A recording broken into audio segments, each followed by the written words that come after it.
여름의 한 가운데로 들어온 듯 합니다. 여러분은 무더울 때 어떻게 이겨내십니까? 무더위를 이기는 방법은 여러 가지가 있지요. 그 중에 시원한 바닷물에 몸을 담그면 더위가 싹 가실 수 있습니다. 반대로 산으로 가도 좋습니다. 푸른 나무들이 우거진 숲속에 들어가서 계곡에 발을 담그면 시원하다 못해 발이 시렵기까지 합니다. 저는 산을 참 좋아합니다. 그래서 3년 전에 저희 첫째 아들을 데리고 지리산을 완주한 적이 있습니다. 지리산의 정상 천왕봉에 서서 보니까 지리산 전체 산세가 한눈에 잘 들어왔습니다. 산에 봉우리들이 보이고 봉우리와 봉우리를 연결하는 능선이 보이고 능선과 능선 사이에는 깊은 골짜기들이 보였습니다.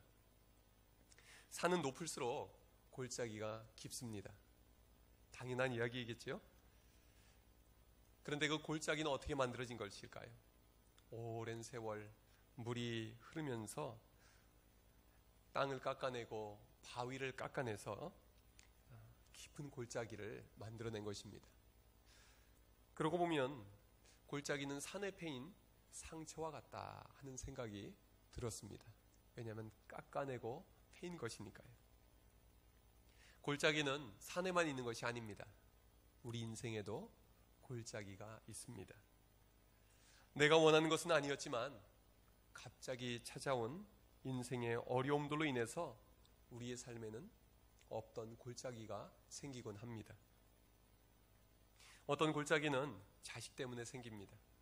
어떤 골짜기는 돈 때문에 생깁니다. 또 어떤 골짜기는 난데없이 찾아온 질병 때문에 생기기도 합니다. 여러분의 인생에는 어떤 골짜기가 놓여 있습니까? 오늘 성경 본문에도 골짜기가 나옵니다. 6절에 보니까 어떤 골짜기가 나옵니까? 눈물 골짜기가 나옵니다. 오늘 본문은 눈물의 골짜기를 지나가는 사람들의 이야기입니다. 눈물 골짜기는 어떤 골짜기일까요? 눈물이 없이는 지나갈 수 없는 힘든 골짜기입니다. 그들의 인생에 너무너무 많은 눈물을 흘려서 그 눈물로 골짜기가 만들어졌다는 의미이기도 합니다. 그들이 눈물 골짜기를 지나오면서 어떤 노래를 불렀을까요? 4절에서는 이렇게 노래합니다. 주의 집에 사는 자들은 복이 있나니. 또 5절에서는 이렇게 노래합니다. 주께 힘을 얻고 그 마음에 시온의 대로가 있는 자는 복이 있나이다. 또 12절에서 노래합니다. 만군의 여호와여 주께 의지하는 자는 복이 있나이다. 3번 반복된 말이 무엇입니까? 복이 있나이다. 이 복이 있나이다라는 말은 눈물의 골짜기와는 좀 어울려 보이지가 않습니다. 그런데 시편 84편의 시인은 이 눈물의 골짜기를 지나며 무슨 복을 그렇게 많이 받은 것일까요? 오늘 본문 말씀을 통해서 하나님께서 눈물 골짜기에 내려주신 3가지의 복을 살펴보고자 합니다. 첫 번째로 주신 복은 주의 집에 사는 복입니다. 함께 따라해 보실까요? 주의 집에 사는 복. 오늘 말씀 4절을 함께 읽겠습니다. 시작. 주의 집에 사는 자들은 복이 있나니 그들이 항상 주를 찬송하리이다. 아멘. 1절에서 4절 말씀은 주의 집에 사는 복에 대해서 말씀하고 있습니다. 이것을 다른 말로 표현하면 주님의 임재 안에 거하는 삶이라고 할 수 있습니다. 시인은 1절에서 이렇게 고백합니다. 만군의 여호와여 주의 장막이 어찌 그리 사랑스러운지요. 시인은 주님의 장막, 주님의 전만 생각해도 너무 좋아서 어쩔 줄 몰랐던 것 같습니다. 사랑에 빠지면 어떻게 됩니까? 우리는 늘 그 사람만 생각하게 됩니다. 너무너무 만나고 싶고 보고 싶고 그 사람만 생각해도 행복해지지요. 어떤 분들은 손주들과 사랑에 빠진 분들도 있습니다. 그냥 얼굴만 생각해도 웃음이 나오고 목소리만 들어도 행복해진다는 것입니다. 시인은 주의 장막이 너무너무 사랑스럽습니다. 그 이유가 무엇일까요? 주님의 장막에서 주님을 만나고 싶은 마음이 간절했기 때문입니다. 그래서 2절에서는 이렇게 고백합니다. 내 영혼이 여호와의 궁정을 사모하여 쇠약하며 내 마음과 육체가 살아계시는 하나님께 부르짖나이다. 여호와의 궁정은 주의 장막과 같은 말입니다. 시인은 여호와 하나님이 계신 그 궁정을 너무너무 사모하고 간절히 원했습니다. 간절함이 지나치면 고통이 되곤 합니다.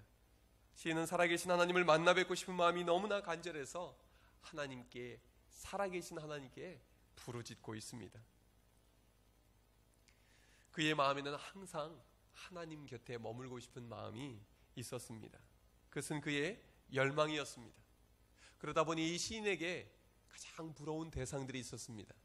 그것은 사람이 아니라 참새와 제비였습니다. 공중에 날아다니는 참새와 제비가 아니고 주의 집에, 하나님의 집에 둥지를 틀고 늘 그곳에서 살고 있는 참새와 제비가 가장 부러웠던 것입니다. 그것은 하나님께로부터 한순간도 떨어지고 싶지 않은 그의 소원 때문이었습니다. 이 시인이 생각하는 가장 큰 복은 무엇일까요? 우리 4절 다시 한번 읽겠습니다. 시작. 주의 집에 사는 자들은 복이 있나니 그들이 항상 주를 찬송하리이다. 아멘. 항상 주님의 집에 살면서 주님만 찬송하며 살면 얼마나 좋을까? 그런 소원을 갖게 되었던 것입니다. 항상 주님만 예배하며 살고 싶다. 오직 그 생각만 있었던 것이죠. 여러분은 오늘 시편의 시인처럼 정말 주님의 전이 너무너무 좋고 주님의 전에 와서 이곳에서만 살고 싶은 마음을 가진 적이 있습니까? 하나님께 예배하는 그것이 나의 삶의 전부가 됐으면 좋겠다. 그런 감동으로 가득 차 있었던 적이 있으십니까? 아니면 지금 그러십니까?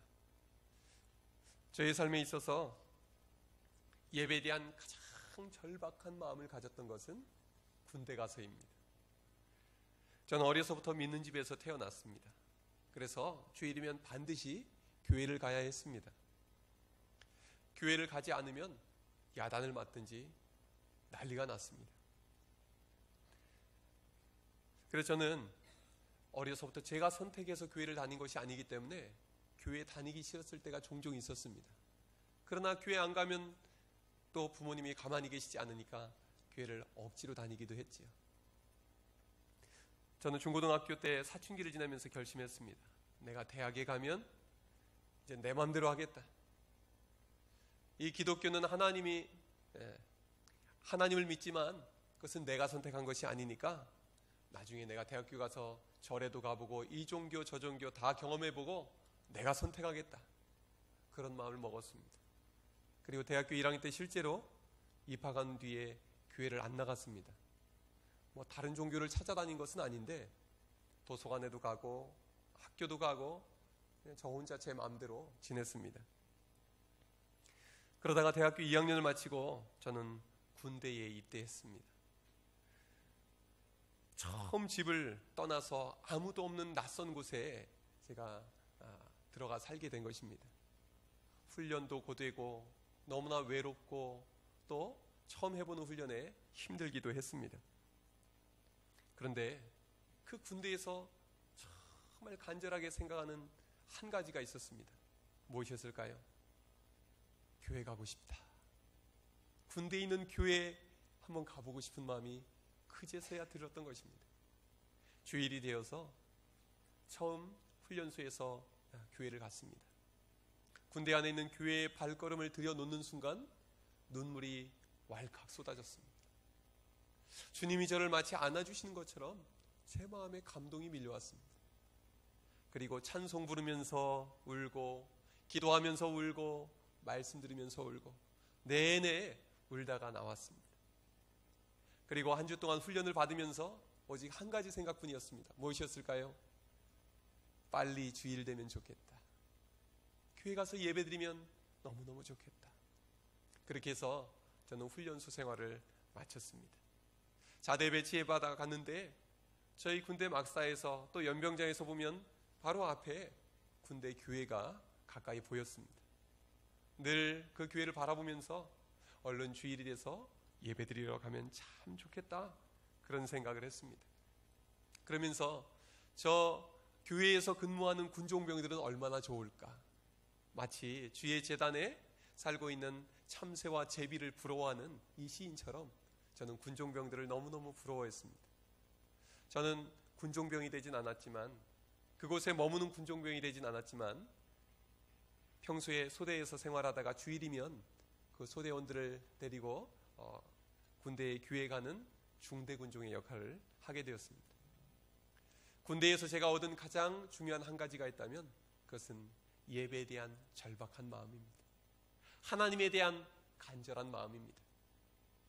무엇이든지 우리는 간절함이 없을 때, 절박함이 없을 때 주어지는 것은 귀한 줄을 모릅니다. 돈도, 건강도, 신앙생활도 당연하게 누리면 아무런 감각도 없습니다. 그러나 우리에게서 그것이 사라져보고 나면 아는 것이죠.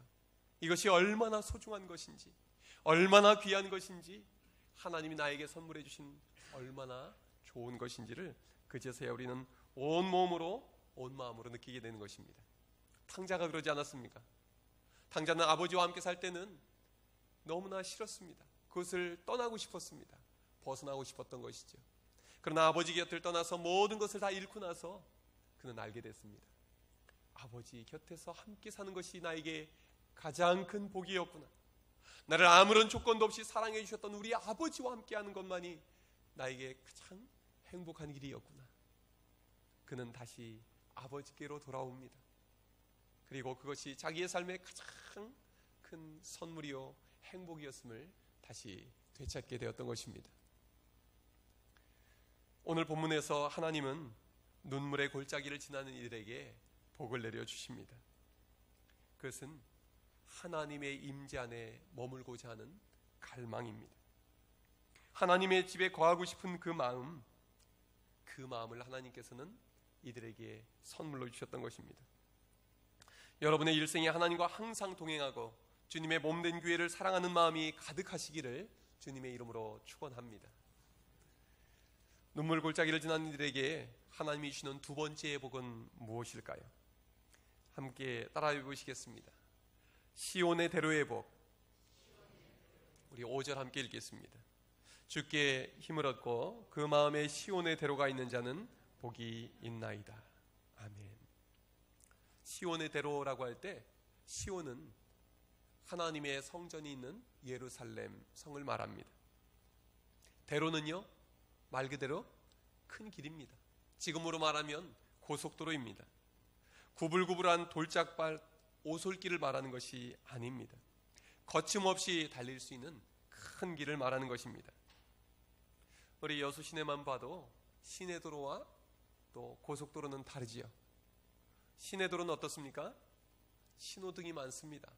사람들이 자주 건너다닙니다. 차도 많습니다. 좀처럼 속도를 내기가 어렵습니다. 가다 서다를 반복하게 되는 것입니다. 방해를 많이 받게 됩니다. 그런데요, 고속도로는 어떻습니까?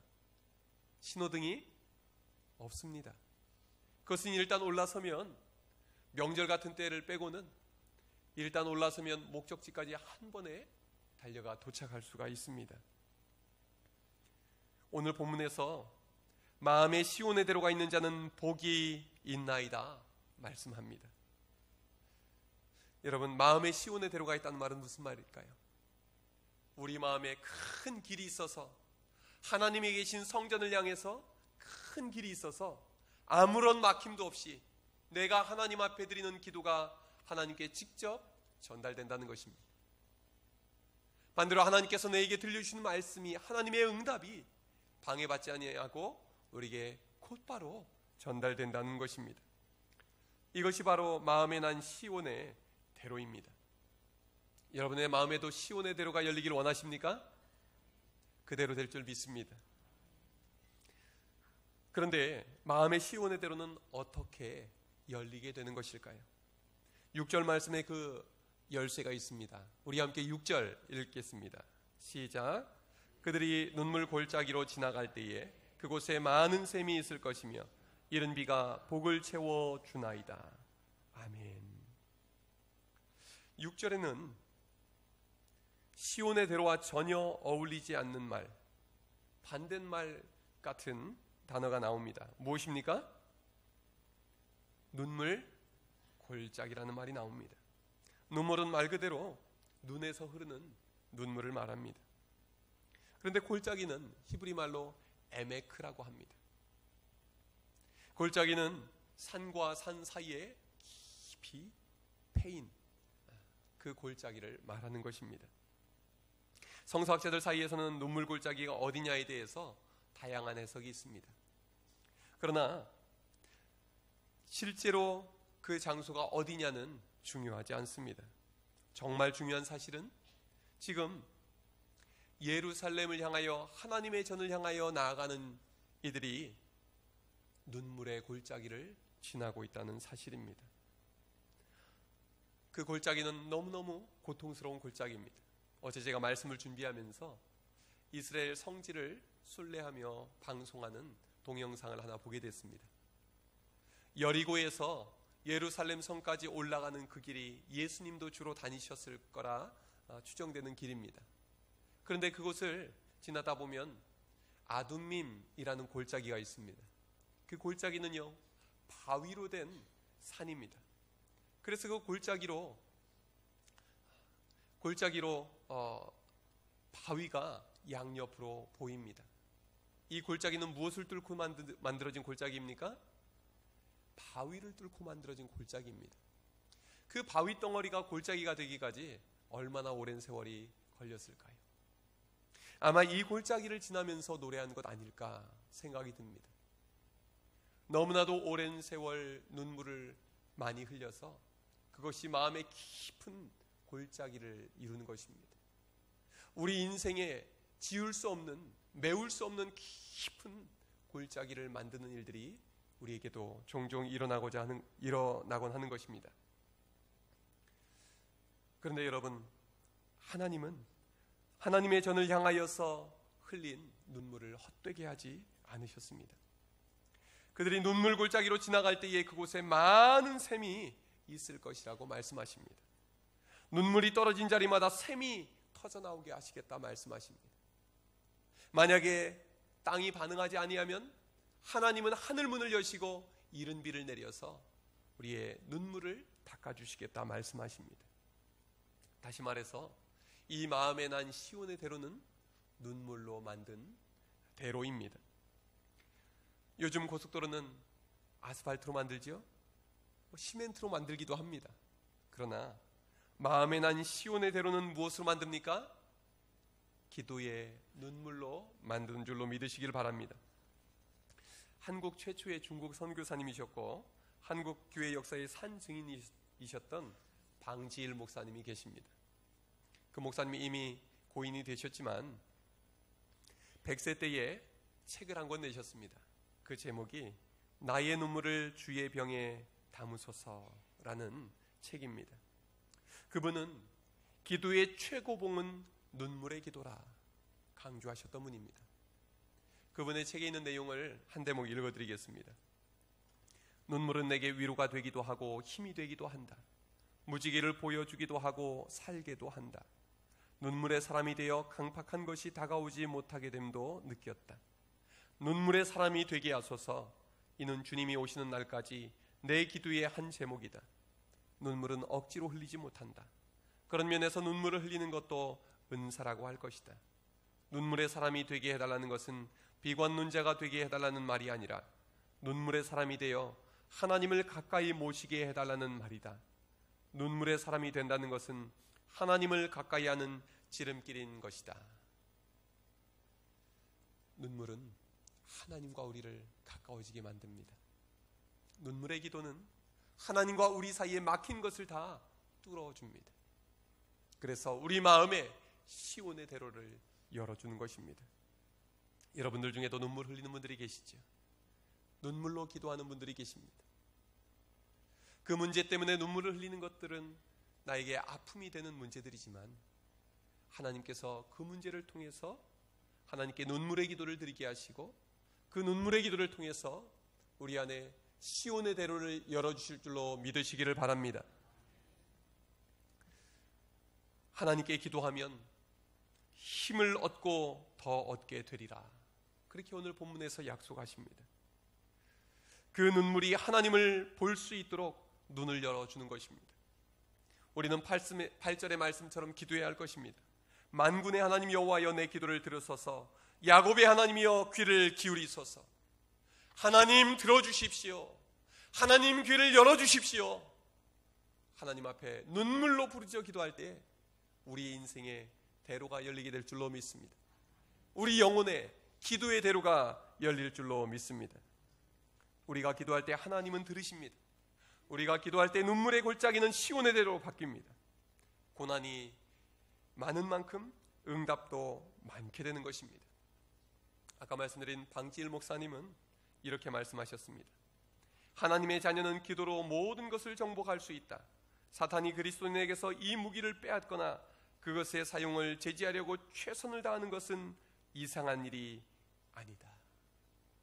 눈물의 기도는 기도의 최고봉입니다. 눈물 날 때 기도할 수 있기를 바랍니다. 눈물의 골짜기에서 기도하는 사람에게 하나님은 힘을 주실 것입니다. 그 마음의 시온의 대로를 활짝 열어주시는 복을 주실 줄로 믿습니다. 마지막으로 눈물 골짜기에 내려주신 세 번째 복은 무엇입니까? 따라해 보시기 바랍니다. 주님만 의지하는 복. 우리 함께 12절 말씀을 읽겠습니다. 시작. 만군의 여호와여, 주께 의지하는 자는 복이 있나이다. 아멘. 눈물 골짜기를 지나면서 확실히 깨닫게 된 것 한 가지가 있다면 그것은 바로 의지할 분이 주님밖에 없다는 사실입니다. 6절에서 눈물 골짜기를 지날 때에 누가 함께 해주셨습니까? 하나님이셨습니다. 그 누구도 곁에 없을 때 오직 하나님만은 함께 해주셨습니다.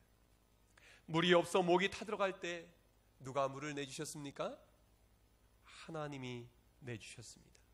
눈물 떨어진 자리에서 샘이 터져나오게 하셨습니다. 그리고 하늘 문을 여시고 단비를 내려주셨습니다. 하나님은 땅의 문도 여시고 하늘의 문도 여시는 하나님이신 줄로 믿으시기를 바랍니다. 우리 하나님은 언제나 우리와 함께 하시는 참 좋으신 하나님이십니다. 그 누구도 내 마음을 알아주지 않을 때 하나님은 알아주십니다. 내가 그 어디에도 피할 곳이 없을 때 하나님은 우리의 피할 방패가 되어주십니다. 모두가 우리를 외면할 때 하나님은 우리의 얼굴을 바라봐 주시고 우리 마음까지 헤아려 주시고 어루만져 주시는 하나님이신 줄로 믿으시기를 바랍니다. 그래서 10절에서 이렇게 고백합니다. 주의 공정에서의 한 날이 다른 곳에서의 첫날보다 나은즉 악인의 장막에 사는 것보다 내 하나님의 성전 문지기로 있는 것이 좋사오니.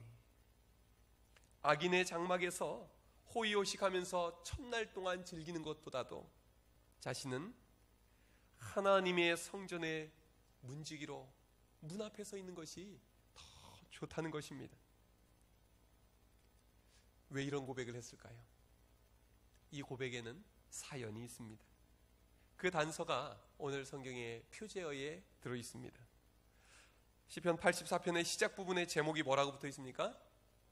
고라 자손의 시라고 되어 있죠. 작년 말에 한번 제가 고라 자손에 대한 이야기를 오후 예배 때 언급한 적이 있지만 다시 한번 설명을 드리겠습니다. 고라 집안에는 지울 수 없는 깊은 상처가 있었습니다. 모세가 이스라엘 백성들을 데리고 홍해를 건너 가나안 땅을 향해 광야에 생활을 하고 있었을 때였습니다. 민수기 16장 1절에서 3절 말씀을 보면 고라가 자기에게 동조해 주는 사람들과 함께 하나님 앞에 반기를 들었습니다.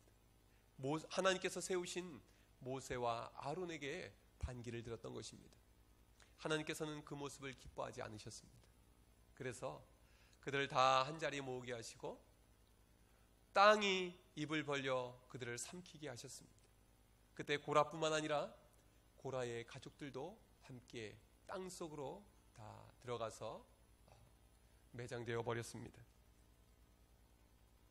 전멸된 가문인 것이죠. 그런데요, 하나님께서는 그 아들들을 불쌍히 여겨주셨습니다. 그래서 고라의 세 아들들을 살려주셨습니다. 이 고라의 세 아들들은 하나님께 반역한 반역자의 자식이라는 낙인이 찍혀있던 사람들이었습니다. 그들은 더 이상 하나님 곁에 머물 수 없는 사람들이었습니다. 은혜에서 가장 멀리 떨어져 있어야 할 사람들이었습니다. 그런데요, 하나님은 그들을 하나님의 가장 가까이로 불러주셨습니다. 역대상 9장 말씀을 보면 하나님은 나중에 솔로몬이 성전을 지었을 때 고라 자손에게 성전 문을 지키는 일과 또 성소의 떡상에 올릴 전병을 굽는 일, 그리고 하나님을 찬양하는 찬양대의 일을 맡겨주셨습니다. 그러니까요, 성전에서 예배를 드리기 위해서는 이 고라 자손이 없이는 할 수가 없었습니다. 성전에 들어갈 때도 고라 자손들이 지키고 있으니까 허락을 받아 들어가야 했습니다. 예배를 드리면서도 고라 자손의 찬양이 있어야 그 예배는 드려질 수가 있었습니다. 그리고 하나님께 드리는 그 떡은 고라 자손의 손으로 빚어 올렸던 것입니다.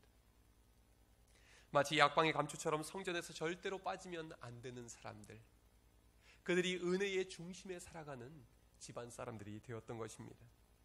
은혜 없이는 못 사는 인생, 은혜 없이는 살아갈 수 없는 인생이 되도록 하나님이 그들의 운명을 바꿔 주셨던 것입니다. 그러니까 이 고라 자손들의 마음이, 하나님을 향한 마음이 얼마나 각별했겠습니까? 살려주신 것만도 감사한데 하나님의 가장 가까이에 두시고 가장 소중한 역할을 맡겨주셨으니 말입니다. 그래서 그들은 오직 하나님만 바라보며 살기로 했습니다. 오직 하나님만 의지하여 살기로 결심했습니다. 그래서 11절에서 이렇게 고백합니다. 여호와 하나님은 해요 방패이시라. 여호와께서 은혜와 영화를 주시며 정직하게 행하는 자에게 좋은 것을 아끼지 아니하실 것임이니이다. 이 고라 자손들은 하나님이 빛을 비춰주시지 않으시면 소망이 없는 사람들이었습니다. 하나님이 지켜주시지 아니하시면 살아갈 수 없는 사람들이었습니다. 그러나 오직 하나님을 의지할 때 하나님께서는 그 집안에 넘치는 은혜를 부어주셨습니다. 그들을 영화롭게 하셨습니다. 또한 좋은 것을 아끼지 아니하시고 이 집안에 부어주셨습니다. 이 놀라운 은혜가 여러분들에게 함께 하시길 바랍니다. 우리 또한 하나님의 은혜 없이 살아갈 수 없는 자들이었습니다. 하나님의 은혜에서 가장 멀리 있던 자들이었습니다. 우리를 하나님은 불러주셨고 은혜 주시고 지켜주시고 하나님께서 날마다의 삶 속에 함께 하시는 줄로 믿습니다. 그래서 고라 자손들은 고백하는 것이죠. 만군의 여호와여, 주께 의지하는 자는 복이 있나이다. 고라 자손과 같이 하나님과 동행하는 복을 누리며 살아가시기를 바랍니다. 또한 하나님을 향해 기도의 문이 활짝 열린 시온의 대로의 복이 여러분들에게 함께하기를 바랍니다. 그리고 오직 하나님만 의지하며 사는 복을 누리시기를 주님의 이름으로 축원합니다. 기도하겠습니다.